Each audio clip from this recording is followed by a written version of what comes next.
What is up, ladies and gentlemen, boys and girls? Welcome to episode 101 of the Be Greyt podcast. On today's episode, we got my official college football playoff predictions, my final bracket, and we're going to be talking about the transfer portal a little bit today because I think it was yesterday it popped off with some big quarterbacks entering the transfer portal. I'll give you my thoughts, my opinion on where they might go.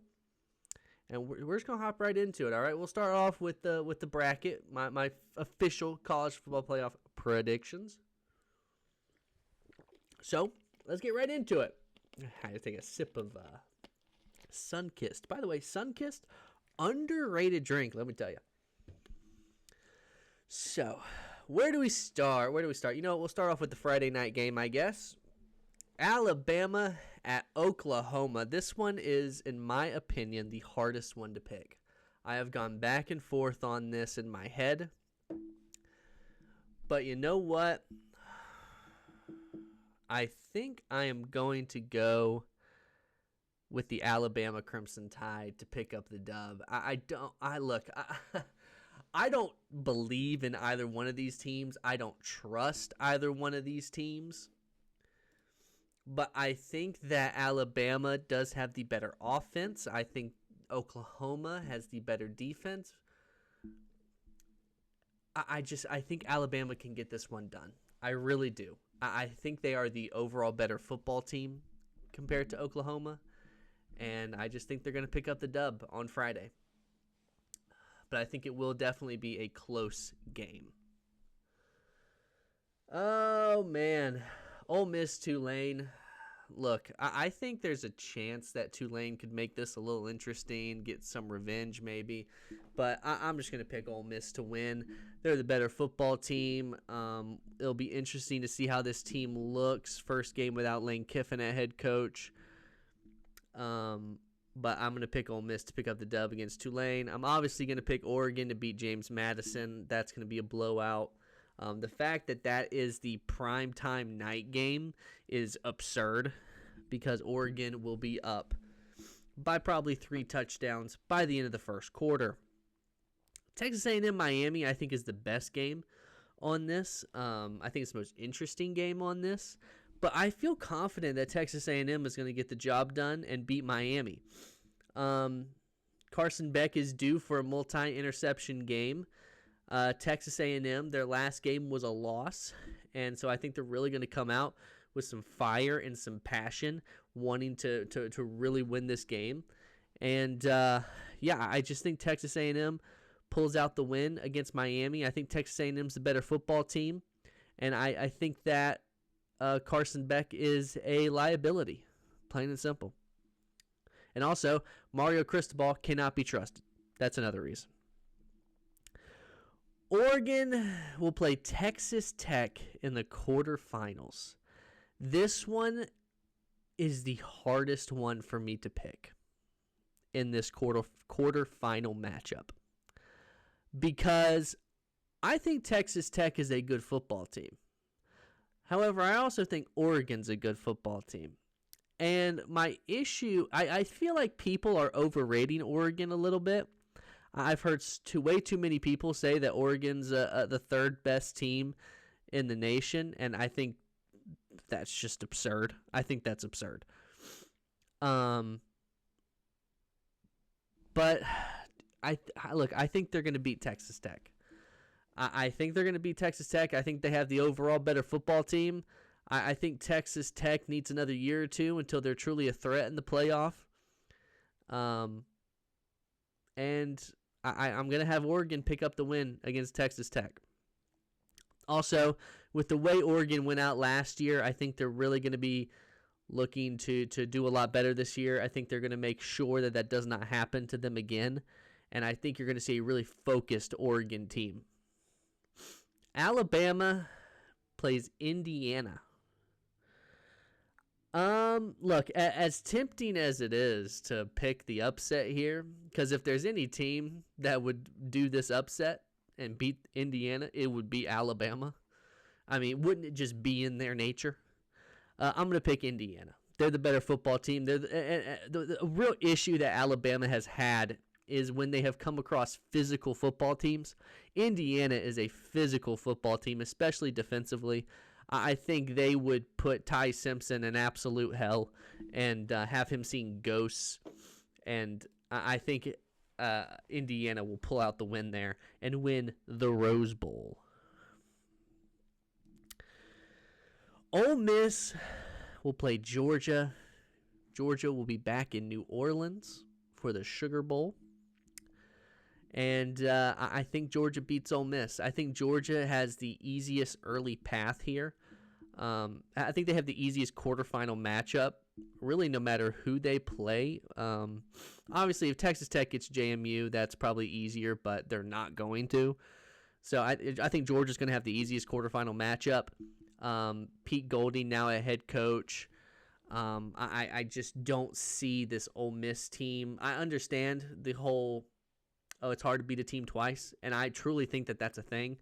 However, I think this is a different scenario when Ole Miss is now without their head coach. You know, they'd have Pete Golding now at head coach, and that Ole Miss defense is still not very good.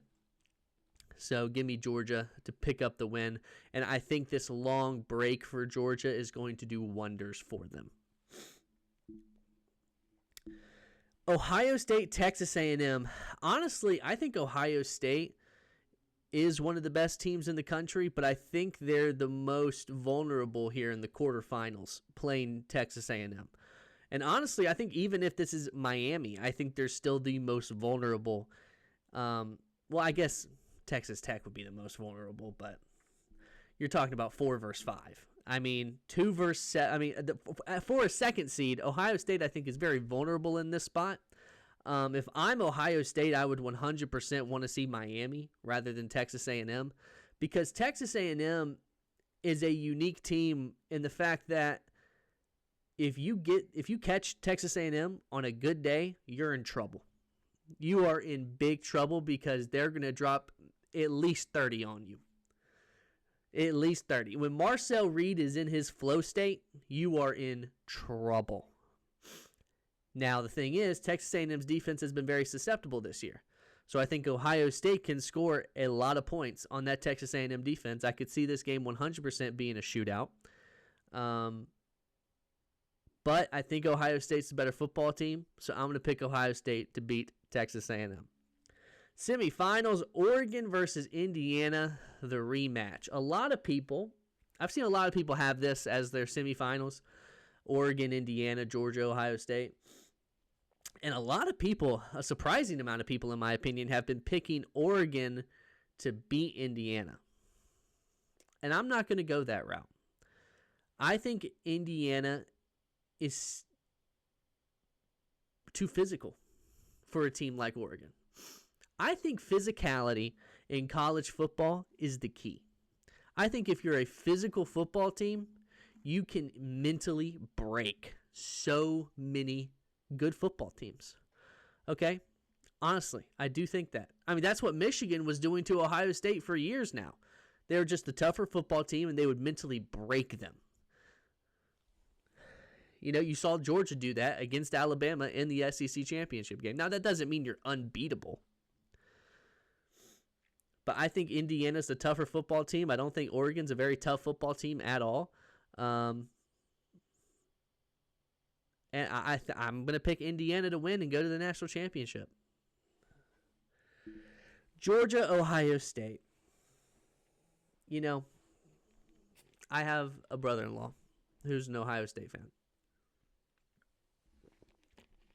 And I remember years ago when Georgia won their second national championship, we played Ohio State in the first round of the playoffs, and it was basically the national championship, that Georgia-Ohio State game. Hey, you know, me and him texted a lot throughout that game. Maybe we'll end up texting a lot through this game. I don't know, but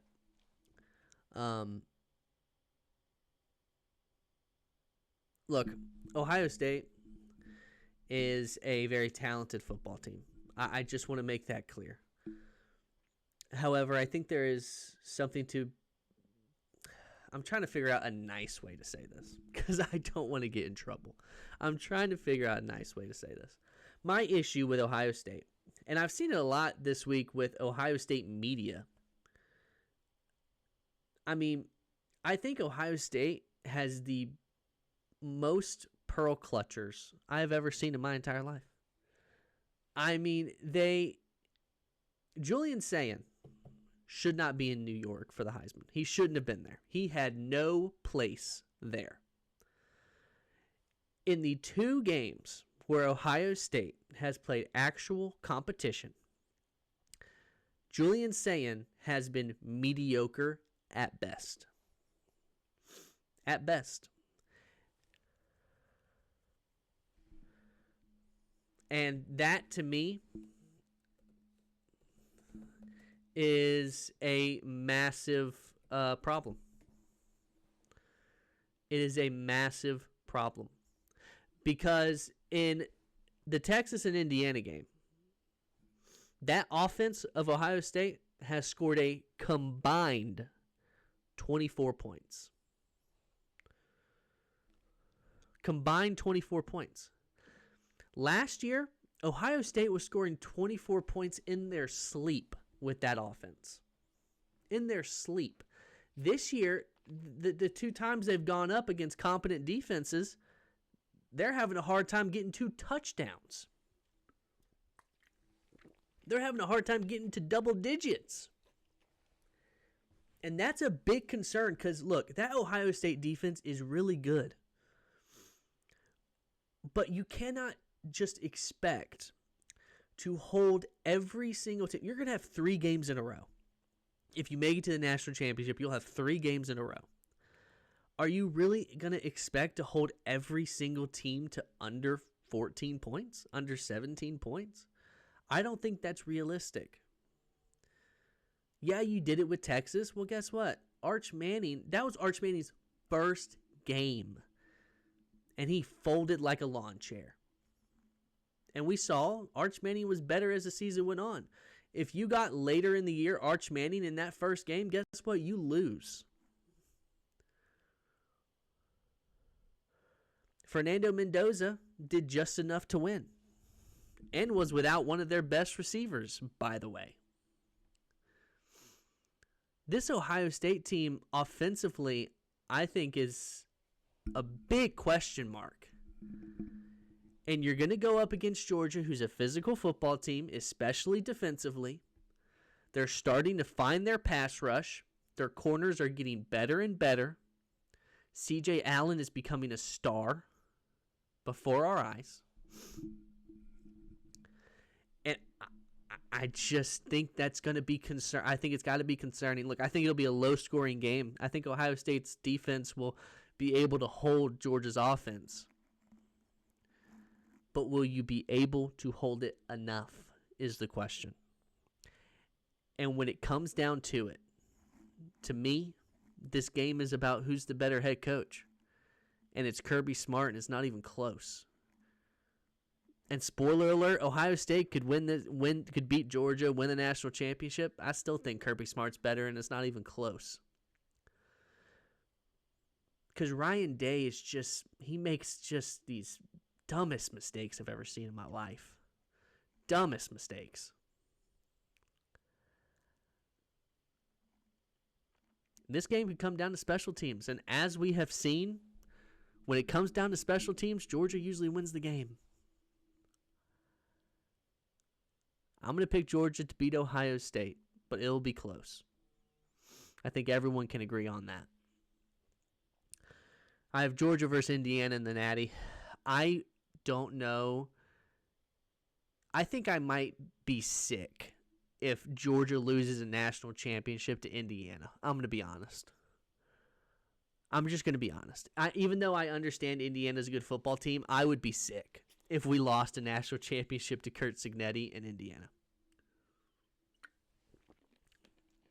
And honestly, in a big moment like that, the coach I trust the most is Kirby Smart.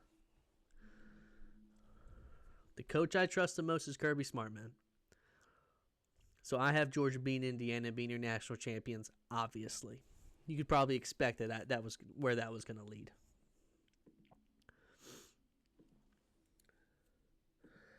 Transfer portal has been interesting recently.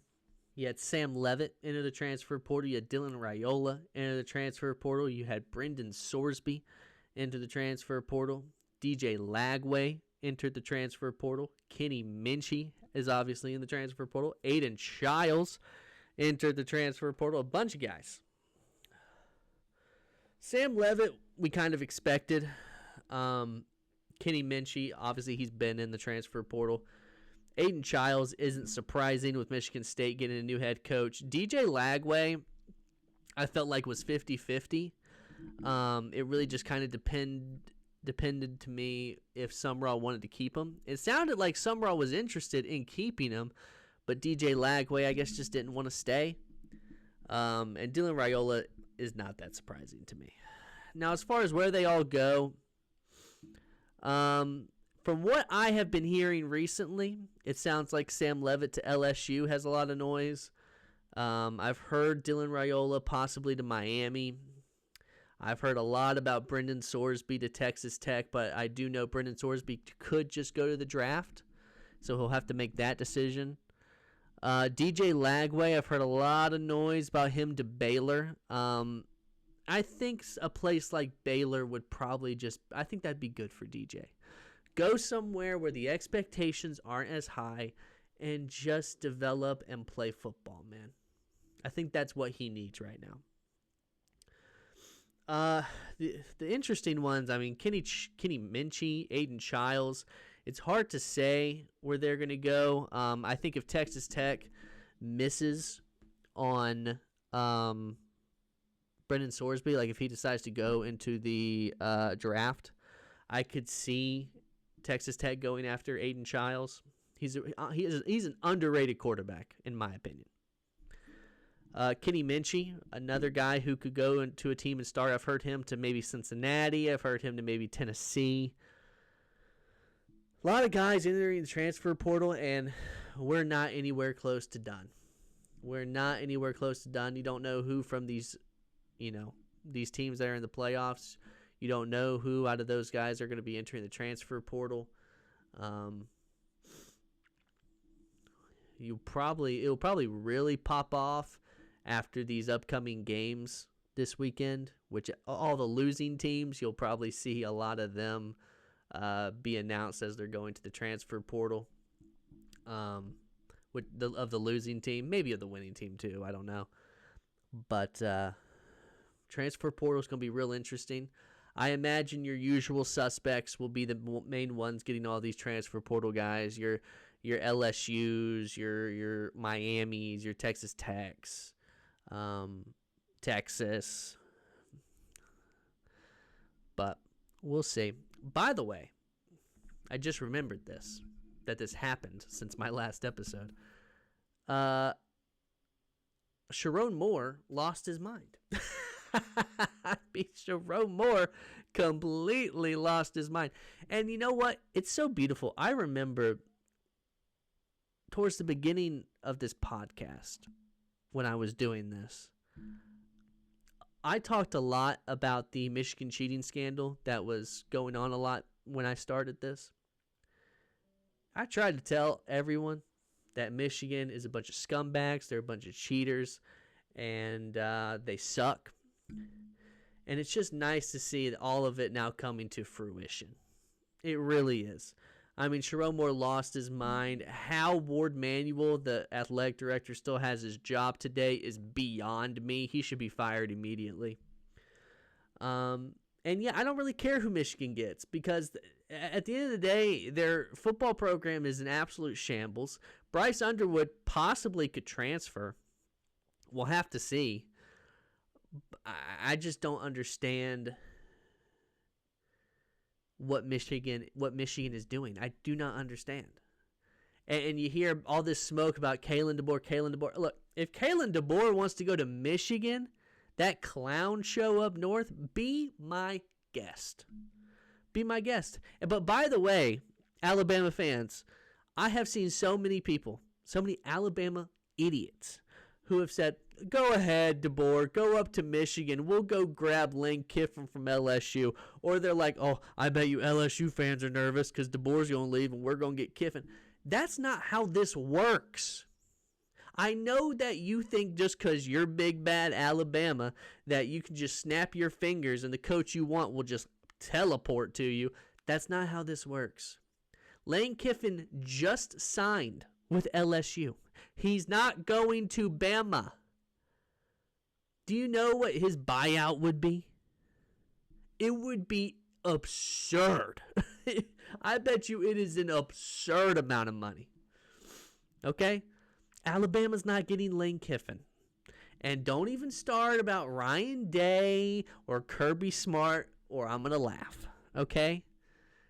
Go ahead. Maybe go try and get you a Dan Lanning. Go ahead. See how that works out for you. Because here's the thing. All you've done since Kalen DeBoer has been there is shown exactly why no one should take your job. All you've done is shown that you're an entitled fan base. And that you expect the impossible. You expect someone to come in there and be Nick Saban. He's gone. Deal with it. Kalen DeBoer is a good football coach. He's a really good football coach.